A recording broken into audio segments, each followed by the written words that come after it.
What if the single most important skill in today's world isn't about learning new things, but about being willing to unlearn them? We live in a world that praises certainty. We're taught to have convictions, to stand our ground, and to win arguments. But in a reality that changes faster than ever, clinging to our old beliefs can be the very thing that holds us back. The core problem this book solves is our resistance to rethinking. We often get trapped in modes of thinking where we act like preachers, delivering sermons to protect our sacred beliefs, prosecutors, trying to win an argument by proving others wrong, or politicians seeking approval from our audience. These mindsets shut down our curiosity and prevent us from seeing reality clearly. In an age of polarization and misinformation, the inability to question our own opinions isn't just a personal failing, it's a collective threat. This is why this book is so critical right now. It provides a blueprint for developing a more flexible, humble, and curious mind. It teaches you how to embrace the joy of being wrong, how to persuade others, not by attacking them, but by listening to them, and how to build cultures of learning in our workplaces and communities. The guide on this journey is Adam Grant, an organizational psychologist at the Wharton School and one of today's most insightful thinkers on work, psychology, and leadership. In his masterpiece, Think Again, he challenges us to make rethinking a regular habit. Welcome back to Summary in 15 minutes, where ideas turn into action and books change lives. Let's dive into the powerful lessons from Think Again. Chapter 1. Individual Rethinking. How to Think Like a Scientist. To begin our journey into the art of rethinking, we must first look inward. We have to understand the invisible scripts running in our minds that dictate how we process information, form opinions, and engage in conversation. Adam Grant reveals that when it comes to our knowledge and beliefs, most of us operate in one of three dominant modes: the preacher, the prosecutor, or the politician. These are the mental roles we instinctively adopt, and they are the biggest barriers to our own growth. The key to unlocking our ability to rethink lies in shedding these roles and, instead, learning to think like a scientist. Let's first diagnose these limiting mindsets. Imagine a belief you hold dear. It could be about politics, your career strategy, or even your favorite sports team. Now, imagine someone challenges that belief with a compelling counter-argument. What is your gut reaction? For many of us, our inner preacher takes the pulpit. When our sacred beliefs are questioned, we go into sermon mode. Our goal is no longer to learn, but to protect and promote our ideals. We deliver impassioned speeches, cite evidence that confirms our position, and dismiss anything that threatens our worldview. We are not engaging in a dialogue, we are trying to convert the unbeliever. The preacher mindset is fueled by a deep-seated need for certainty and belonging. Our beliefs become intertwined with our identity. If you believe strongly in a certain economic policy, and someone proves it has flaws, it doesn't just feel like an attack on a policy, it feels like an attack on you, on your intelligence, your values, your tribe. This is why political conversations can feel so personal and volatile. The preacher inside us is defending the very core of who we believe we are. The danger of the preacher mindset is that it closes us off entirely. We build an ideological fortress, complete with an echo chamber for walls and confirmation bias for a moat. Inside, we feel safe and righteous. But we are completely blind to the world outside. We stop questioning if we are right because we are too busy feeling right. In this mode, learning is impossible. Now, consider a different scenario. You're in a meeting and a colleague presents an idea you instantly recognize as flawed. Your inner prosecutor stands up in the courtroom of your mind. Your objective shifts from defending your own ideas to demolishing someone else's. You become a master cross-examiner, searching for logical fallacies, weak points, and gaps in their evidence. You listen not to understand, but to find ammunition for your rebuttal. Your goal is singular: to win the case and prove the other side wrong. The prosecutor is seductive because it makes us feel sharp, intelligent, and powerful. We score points. We win the debate, and our ego gets a satisfying boost. But this victory is hollow. The prosecutor mindset is fundamentally adversarial. When you prosecute someone's ideas, you force them into a defensive crouch. They activate their own inner preacher to protect their position, or their own inner prosecutor to fight back. The conversation becomes a battle of egos, not a collaborative search for the best solution. You might win the argument, but you lose the relationship and, more importantly, you lose the opportunity to learn. Perhaps their flawed idea contained a seed of a brilliant one, but your prosecutorial zeal crushed it before it had a chance to grow. The prosecutor closes the minds of others and, in doing so, ultimately limits our own access to better ideas. Finally, there is the inner politician. This mindset activates when we are trying to win the approval of an audience. We're not necessarily concerned with what's true or what's right. We are concerned with what is popular. We campaign, we lobby, we tailor our message to please our constituents. If we sense our tribe is leaning in one direction, we lean with them to maintain our social standing.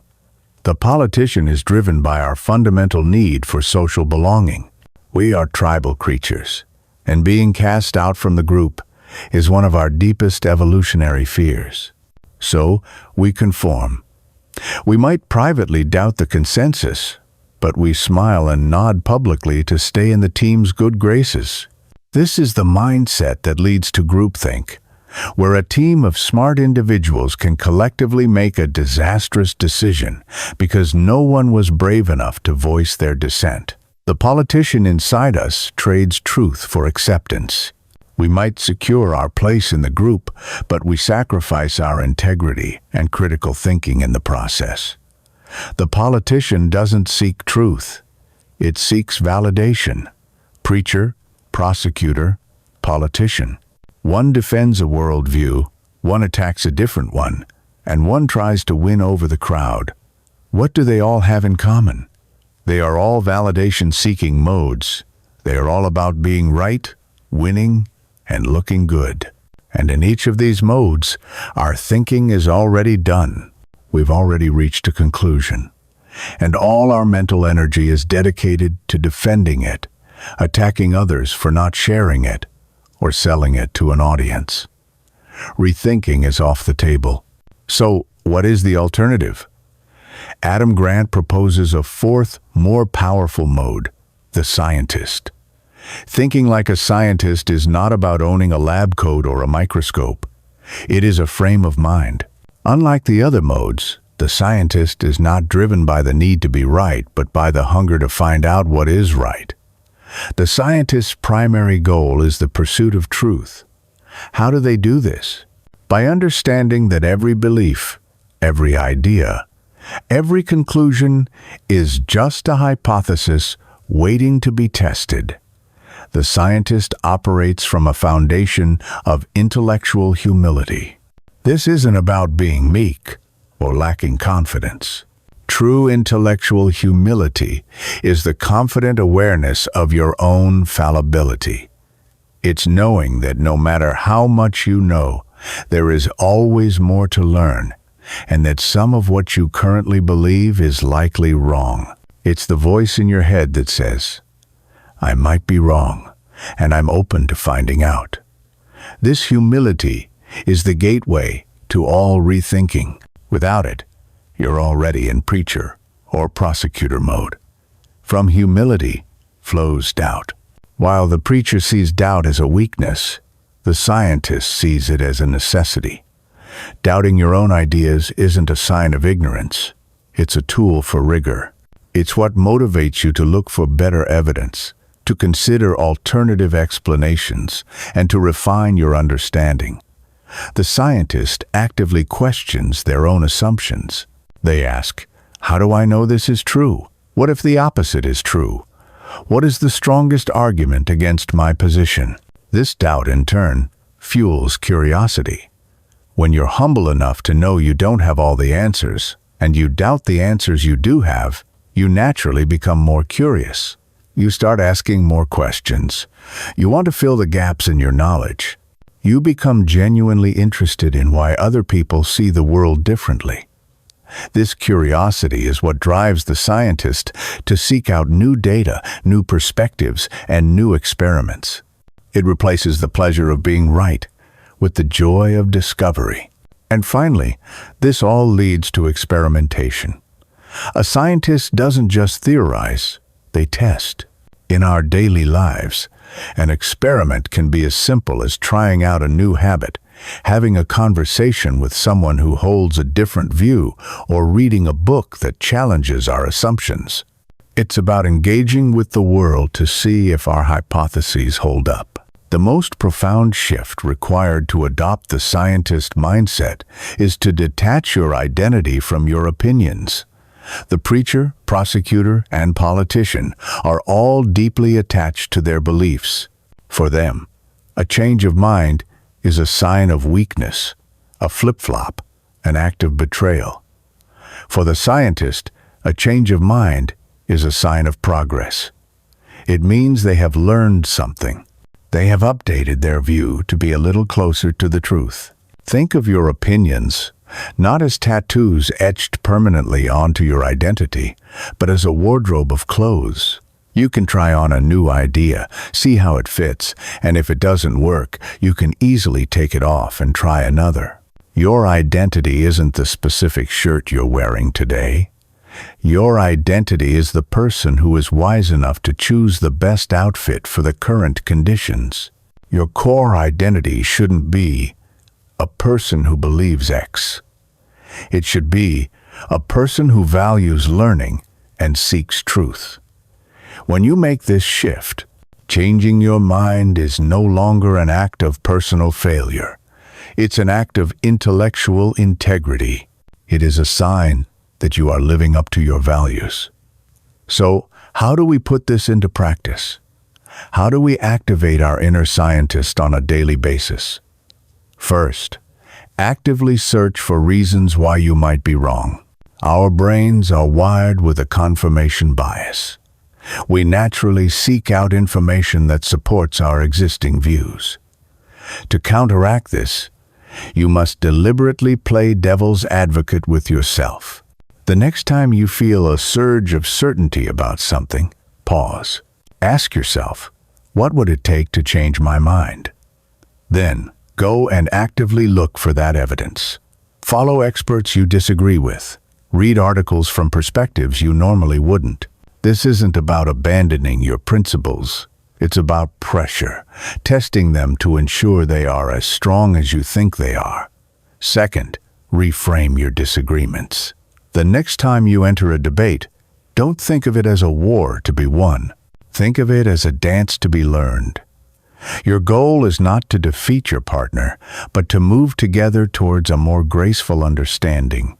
Start your conversations not with, "You're wrong, and here's why," but with, "I see things differently, and I'm curious to understand your perspective.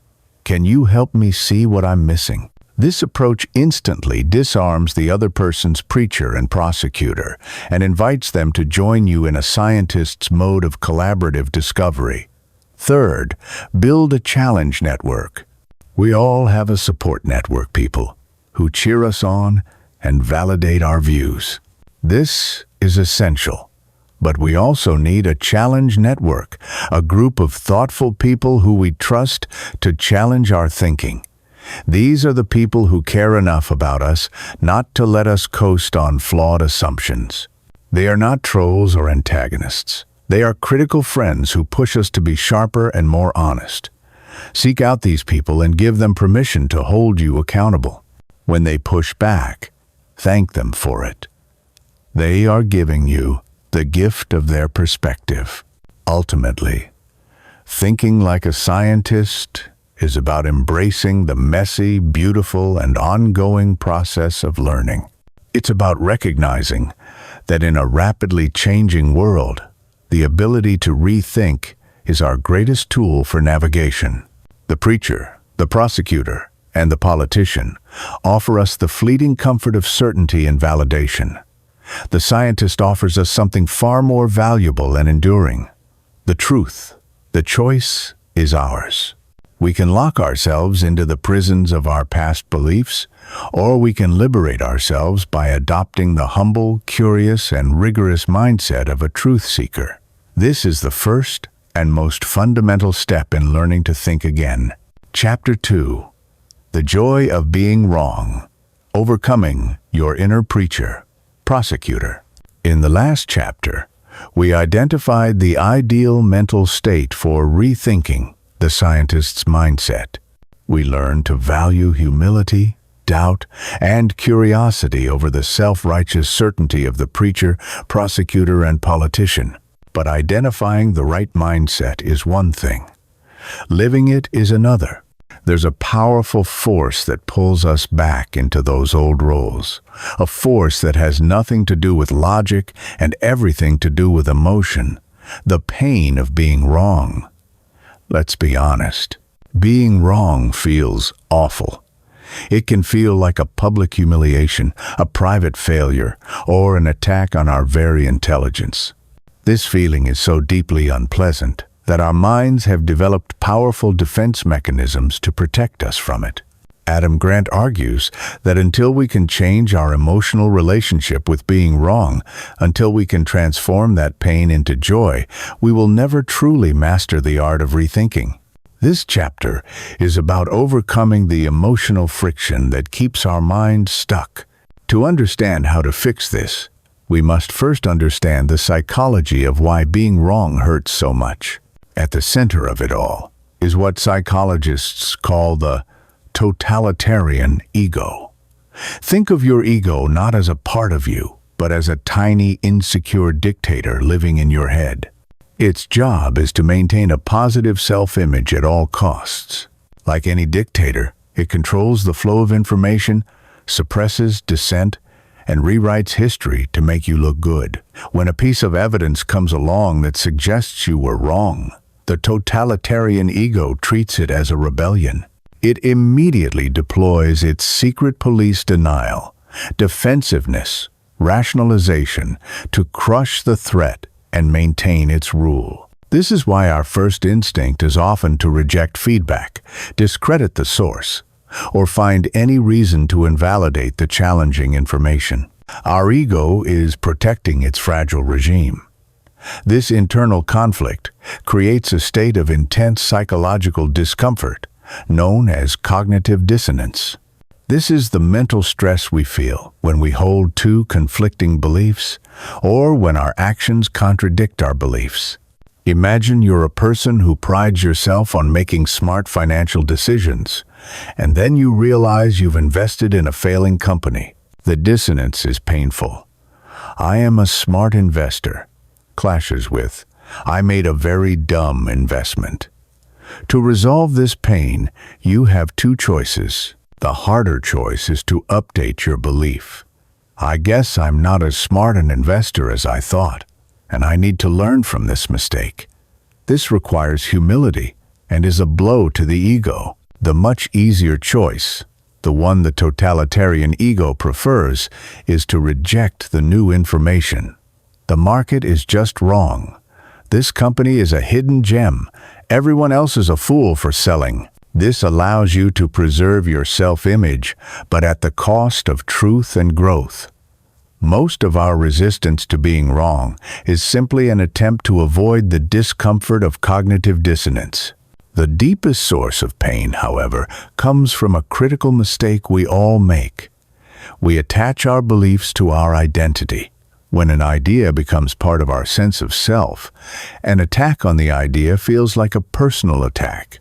If you're a die-hard fan of a particular author, and someone critiques their work, it can feel like they are critiquing you. Your identity has become a person who has excellent taste in literature, so their criticism threatens that identity. Grant calls this identity foreclosure. We've closed our minds off from alternative versions of ourselves.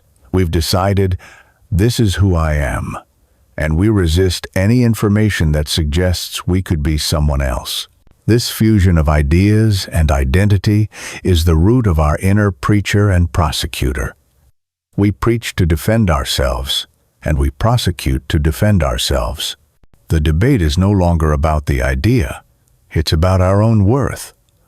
So how do we break free?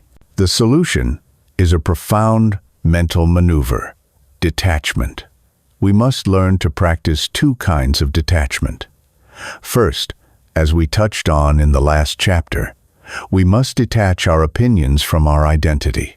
You are not your ideas. You are the person who has ideas.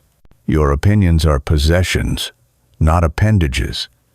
You can discard a bad idea just as you would discard a faulty tool. It doesn't mean you are faulty. It means you were using the wrong tool for the job. Admitting an idea is wrong doesn't make you stupid. It makes you a good craftsman, someone dedicated to finding the best tools. This simple reframing gives your ego breathing room. When someone challenges your idea, they are no longer challenging you. They are simply offering you a potential upgrade for your mental toolkit. Your identity can then shift from the person who is right to the person who wants to find the right answer. This makes you far more open and resilient. The second, and perhaps more powerful, form of detachment is to detach your present self from your past self. Many of us are afraid to admit we were wrong in the past because we feel it invalidates who we are today. We want a consistent life story, but growth is, by definition, a process of inconsistency. You are not the same person you were 5 years ago, or even 1 year ago. You have learned, evolved, and changed. Therefore, admitting that your past self held a flawed belief is not a criticism of your present self. In fact, it's the ultimate compliment. It is direct evidence that you have grown. Think about it this way. When you look back at a cringeworthy photo from your teenage years, you might laugh and say, "I can't believe I wore that." You don't feel a deep sense of shame because you recognize that you are no longer that person. You've moved on. We need to adopt this same attitude towards our past beliefs. You can look back at a former opinion and say, "I can't believe I thought that. I've learned so much since then." Your past self was doing the best they could with the information and experience they had at the time. Your present self has a duty to honor that journey by using new information to do even better. This perspective transforms admitting you were wrong from an act of self-deprecation into an act of self-celebration. It is a victory lap for your own personal growth. Once we learn these detachment techniques, we can begin the truly transformative work of cultivating the joy of being wrong. This isn't just about reducing the pain. It's about replacing it with a positive, motivating emotion. It's about learning to feel a spark of excitement, not a sting of shame when you discover a flaw in your thinking. How do you achieve this? First, reframe being wrong as discovering something new. Imagine you're an explorer with a map of what you believe to be the world. One day, you find a landmass that isn't on your map. A preacher would deny its existence. A prosecutor would argue that the landmass is in the wrong place. But a true explorer, a scientist, would be thrilled. The map being wrong is not a failure. It's an opportunity. It means there is a whole new world to discover. Every time you find out you are wrong, you have just located the edge of your knowledge. This is not a moment for shame. It is a moment for adventure. You are about to expand your world. Second, Model the behavior you want to see. Your reaction when you are proven wrong sets the tone for everyone around you. If you get defensive or angry, you teach people that challenging you is dangerous. If, instead, you respond with genuine gratitude and curiosity, you foster an environment of psychological safety where ideas can be rigorously tested. Practice saying phrases like, "Oh, that's a fascinating point. I hadn't considered that before," or "Thank you for showing me that. You just saved me a lot of time believing the wrong thing." This small shift in language has a huge impact. It turns a potential conflict into a collaborative learning moment. It makes the other person feel valued, not victorious, and it makes you look confident and humble, not weak. A powerful habit to build is to actively celebrate your mistakes. Grant tells the story of a successful entrepreneur who, at the end of every week, would write down all the things he had been wrong about. He didn't see this as a list of failures. He saw it as a record of his learning. He was tracking his own evolution. You can do this yourself. Start a "Things I Was Wrong About" journal. At first it might feel uncomfortable, but over time you will start to see it as a trophy case for your intellectual growth. You can even make it a team practice. At Bridgewater Associates, the famous investment firm, they maintain error logs so that everyone can learn from mistakes without fear of blame. They understand that progress is built on a foundation of acknowledged failures. Finally, learn to laugh at yourself. A healthy ego is one that doesn't take itself too seriously. The ability to find humor in your own past ignorance is a sign of true intellectual confidence. It shows that you are so secure in your current self that you can look back at your former self with affection and amusement. Laughter diffuses the tension and shame that so often accompany being wrong. It makes the process of rethinking feel less like a grueling psychological trial and more like a playful and humane part of life. In the end, overcoming the fear of being wrong is the emotional key that unlocks our cognitive potential. It allows us to step out of the rigid roles of preacher and prosecutor and fully embrace the flexible, curious, and truth-seeking mindset of the scientist. It frees us from the need to be perfect and gives us permission to be what we truly are, works in progress. The joy of being wrong is the joy of learning, the joy of evolving, and the joy of becoming a slightly better, slightly wiser version of yourself, day after day. Chapter 3. Interpersonal Rethinking. The Art of Persuasive Listening. Now that we have explored the internal work required to become a rethinker, embracing the scientist's mindset and finding joy in being wrong, we turn our attention outward. How do we help others rethink? How do we open the minds of our colleagues, our friends, and our family members when they are stuck in the roles of preacher or prosecutor? Our natural instinct here is to fight fire with fire. When we encounter a belief we know is wrong, we arm ourselves with logic, data, and facts. We enter the arena as a debater, ready to prosecute their flawed arguments and preach the virtues of our own. We believe that if we can just present a compelling enough case, the other person will have a glorious aha moment, see the error of their ways, and thank us for showing them the light. Adam Grant argues that this approach is not only ineffective, but it is often counterproductive. When you attack someone's beliefs, you are not just attacking an idea, you are threatening their identity and their sense of autonomy. This triggers a powerful psychological defense system. Instead of listening to your perfectly crafted argument, their brain reroutes all its energy to one mission: defending its territory. Think of it as the boomerang effect. When people feel that their freedom to think for themselves is under attack, they don't just resist, they often double down on their original belief, sometimes adopting an even more extreme version out of pure defiance. Your attempt to push them in one direction sends them flying back even harder in the opposite direction. Being a logic bully, overwhelming someone with facts and figures, doesn't open their mind, it slams it shut. You may win the argument on points, but you will almost certainly lose the person. So, if preaching and prosecuting don't work, what does? The answer is profoundly counterintuitive. The most effective way to help someone else rethink is not by talking, but by listening. It's not about winning a debate, but about modeling curiosity.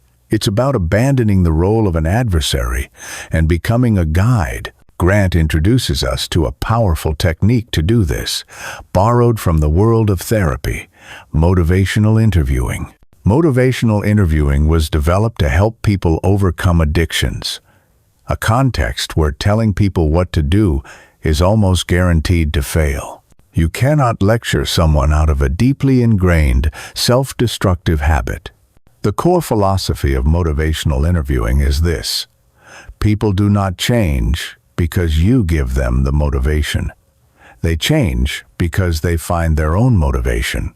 Your role is not to be a cheerleader or a drill sergeant, but to be a mirror.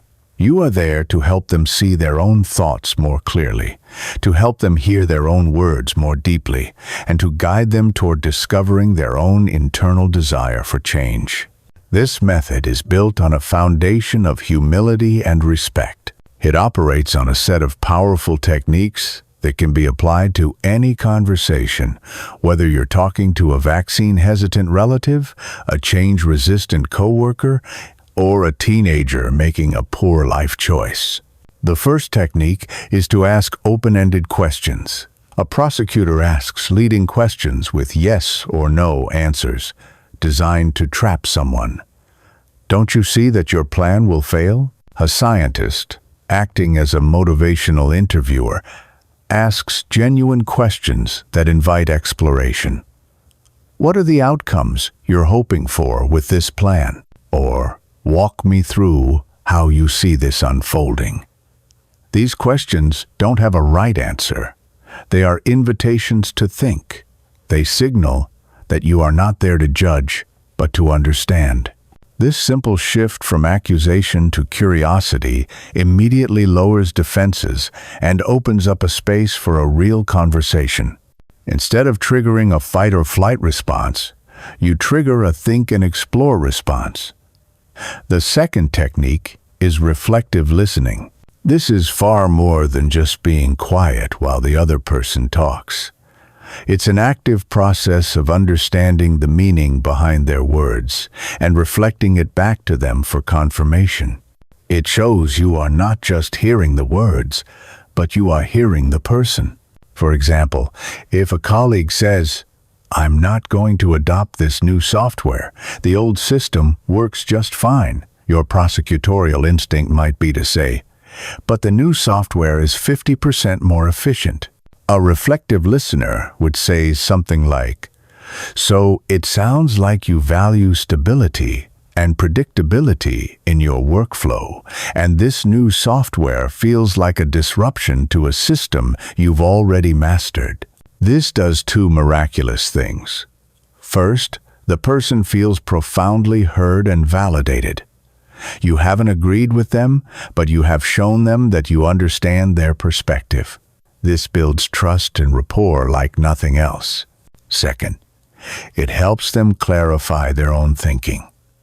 By hearing their position mirrored back, they can examine it with more objectivity. They might respond, "Yes, that's right, although I guess the old system can be a bit clunky at times." That last part, "it can be a bit clunky," is what you're listening for. That is change talk. This leads to the ultimate goal of motivational interviewing: to elicit change talk. Change talk is any language a person uses that expresses a desire, ability, reason, or need to change. Your job is not to create it, but to notice it and get curious about it. When you hear that little crack of uncertainty in their fortress of conviction, you don't ram it with a battering ram. You gently hand them a chisel and ask them about it. You said the old system can be clunky. Could you tell me more about that? You are inviting them to build their own case for change. You are guiding them to a conclusion they arrive at themselves, which makes it far more powerful and lasting than any conclusion you could ever force upon them. The third crucial technique is to affirm their autonomy. People have a deep-seated need to feel in control of their own lives and decisions. The moment they feel you are trying to force them, they will resist. Therefore, you must constantly reinforce their freedom to choose. Use phrases like, "I'm not here to tell you what to do," or "It's entirely your decision. I just want to explore the options with you," or "I respect that we may not agree on this in the end." This releases the pressure. It takes the rope out of the tug-of-war. When people feel their autonomy is respected, they become much more willing to genuinely consider a different point of view because they know they are still the one in the driver's seat. So, you are asking open questions, listening reflectively, and affirming autonomy. What are you looking for in this conversation? You are looking for the most powerful catalyst for rethinking: discrepancy. A discrepancy is a gap between someone's stated values and their current actions or beliefs.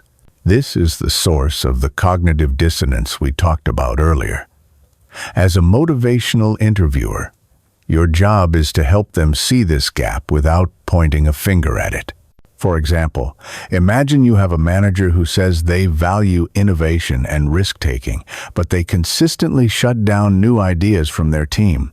A prosecutorial approach would be to say, "You say you want innovation, but you're constantly killing creativity." This will only lead to defensiveness. A motivational interviewing approach would be to ask about their values first. "I've always been inspired by how much you value innovation. What does that value mean to you?" After they describe its importance, you can gently hold up the mirror. Given how important innovation is to you, how do you feel the team's current creative process is serving that value? You are not accusing them of anything. You are simply holding up their value in one hand and their behavior in the other and letting them see the gap. This internal realization, "Wait a minute, my actions are not aligned with my own values," is infinitely more powerful than any external accusation. It creates an internal motivation to resolve the discrepancy, to bring their actions back in line with the person they want to be. This is the true art of persuasion. It's a dance, not a war. It requires patience, empathy, and a genuine curiosity about the other person's world. It means letting go of our ego's need to be the one who is right and embracing a more humble role as a facilitator of insight. It's about having the confidence to believe that people have the capacity to think for themselves, if only we create the right conditions for them to do so. When you master this art, you become a person of profound influence, not because you have the sharpest arguments, but because you create the safest spaces for people to explore their own minds. You don't change minds, you help people find the courage to change their own. And in a world that is more divided and polarized than ever, this skill is not just a tool for success, it is a beacon of hope. Chapter 4. Collective Rethinking. Building cultures of lifelong learning. We have journeyed inward to retrain our own minds and learn to engage one-on-one with more curiosity and humility.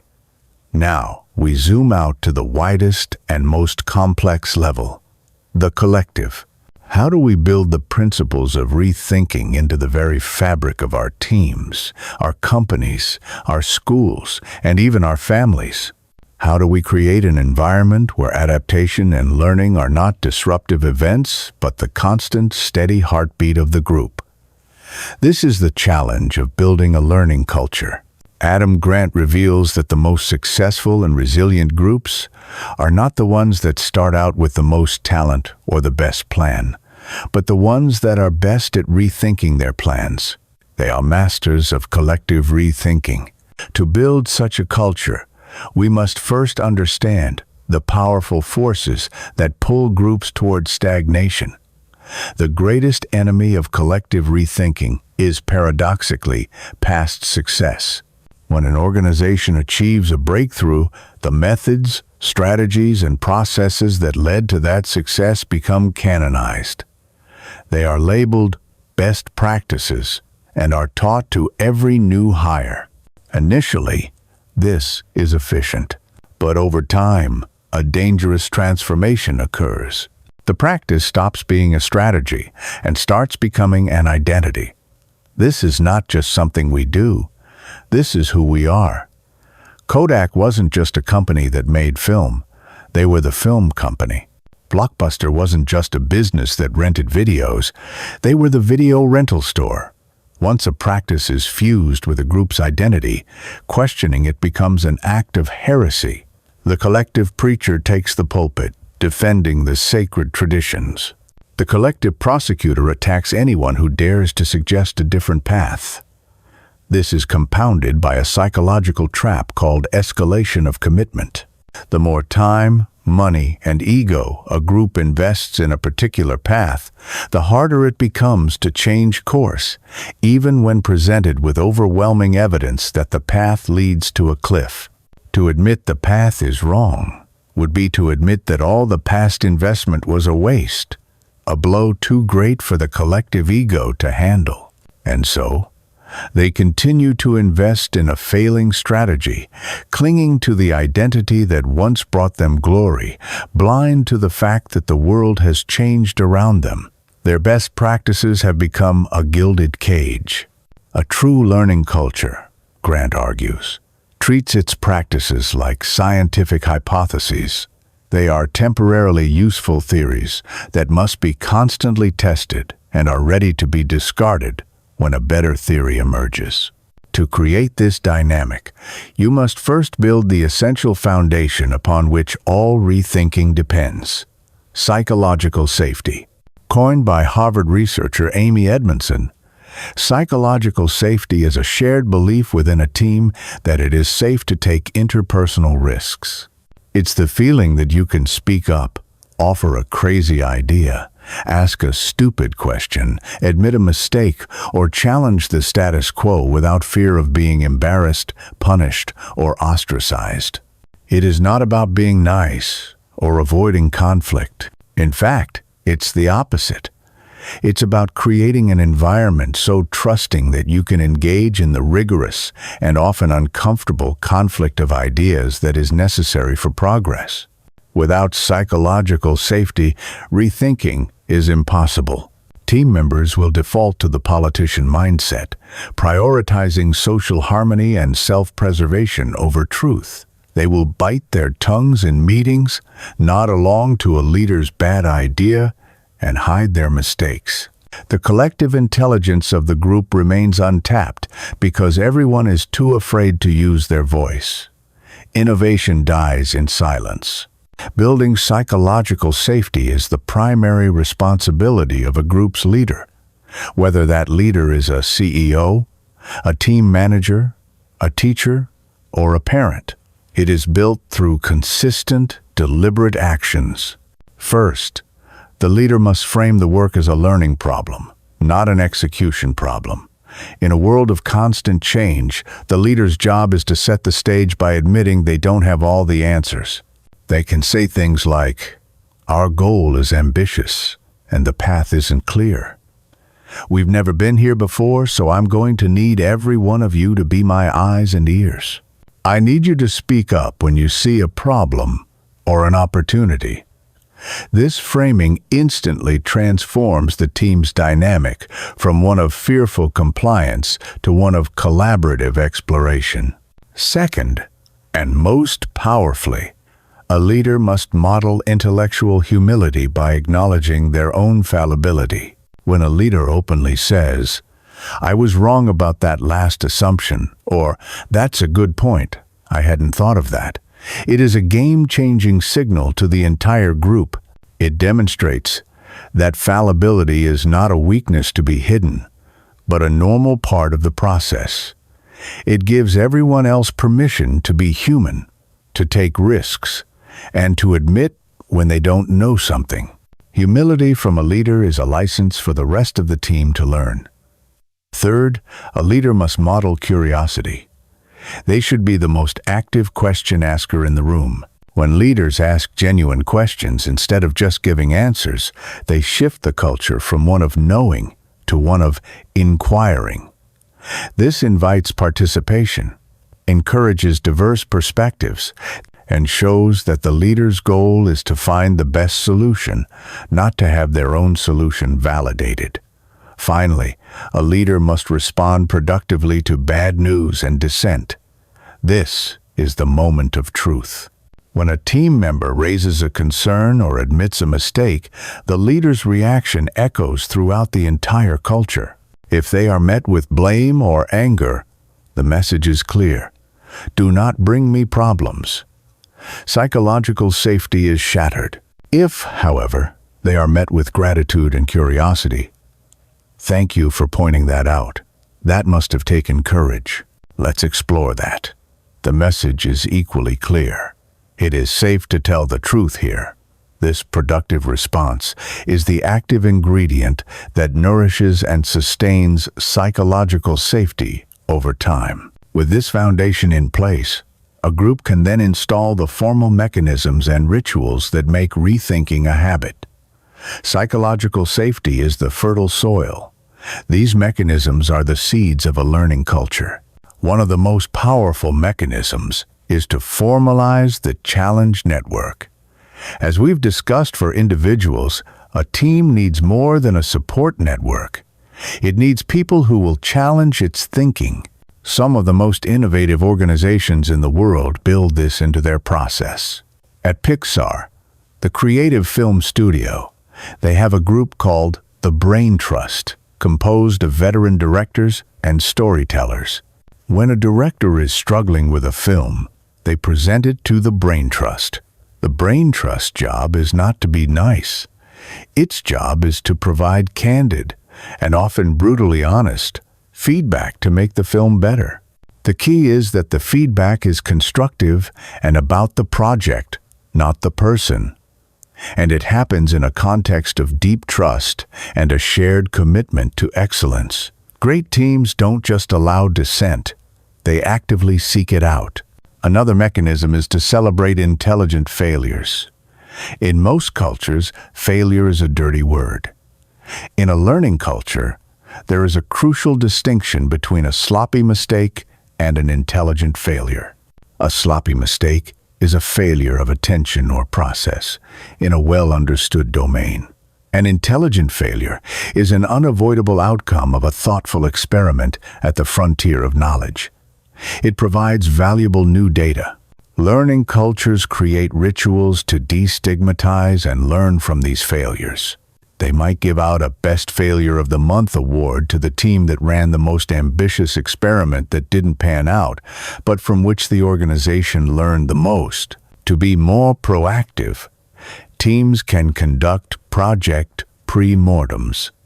A post-mortem happens after a project has already failed.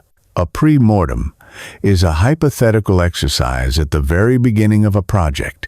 The leader gathers the team and says, "Imagine it is 1 year from now, and this project has failed spectacularly. Take 10 minutes and write down every possible reason why it failed." This simple act of prospective hindsight is liberating. It frees people from the social pressure of appearing negative and allows them to voice critical risks and concerns that they might otherwise suppress. It's a powerful way to challenge a plan before you've escalated your commitment to it. Finally, a learning culture builds in a process to regularly revisit past decisions. It's easy to make a decision and never look back. A rethinking culture schedules a review 6 or 12 months after a major decision is made. The team reconvenes and asks, based on the outcome, what did we get wrong in our initial assumptions? What did we get right, but for the wrong reasons? What have we learned about our decision-making process? This creates a feedback loop that makes the entire organization smarter over time. Building a culture of collective rethinking is not easy. It requires leaders who are humble and courageous, and team members who are curious and respectful. But it is the ultimate competitive advantage in a world that refuses to stand still. It transforms a group of individuals into a collective learning machine, capable of adapting, innovating, and thriving in the face of uncertainty. In a true learning culture, rethinking is not a crisis. It is the calm, continuous, and essential work of building the future. Conclusion. We have reached the end of our summary, but it is the beginning of a new way of thinking. We've journeyed from the inner workings of our own minds to the complex dynamics of our teams and communities. We started with a simple but radical idea that in a world of accelerating change, our ability to rethink is more important than our ability to think. Let's recap the path we've traveled. We began by looking inward, discovering the preacher, prosecutor, and politician living in our heads the mindsets that lock us into cycles of validation rather than the pursuit of truth. We found the antidote in thinking like a scientist, embracing the intellectual humility, doubt, and curiosity that turn our beliefs into hypotheses to be tested, not identities to be defended. We then faced the emotional heart of the challenge, the sting of being wrong. We learned to detach our ideas from our identity and our present self from our past self, transforming the pain of error into the joy of discovery. Being wrong is no longer a mark of failure, but a signpost of learning and a testament to our own growth. From there, we turned to our interactions with others. We abandoned the futile battle of debate and learned the art of persuasive listening.